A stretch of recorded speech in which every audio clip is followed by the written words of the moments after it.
အားလုံးပဲမင်္ဂလာပါအခု project ကတာမွေမျိုးနယ်မှာရှိတဲ့တိုက်ခန်းကိုအချောတဲ့ decoration ပြုလုပ်ပေးထားတဲ့လုပ်ငန်းပဲဖြစ်ပါတယ် project မှာပါဝင်တဲ့လုပ်ငန်းတွေကတော့လျှက်စစ်လုပ်ငန်းစေးတုပ်လုပ်ငန်းနေရန်အဟောင်းမှာရှိတဲ့ဈေးခွာပြီးတော့နေရန်ကြွေပြားကက်ကြမ်းကင်းကြွေပြားခင်း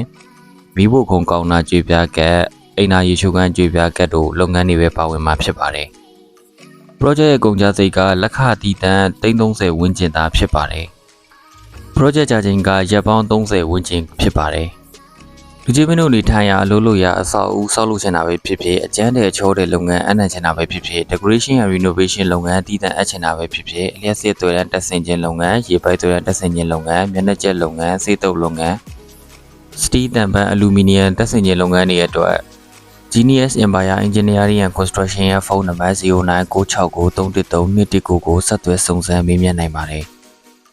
ဆောက်လုပ်ရေးလုပ်ငန်းတွေကိုယုံကြည်စိတ်ချစွာအနံ့ပေးတဲ့ customer တယောက်ချင်းစီကိုလည်းကျေးဇူးအများကြီးတင်ပါတယ်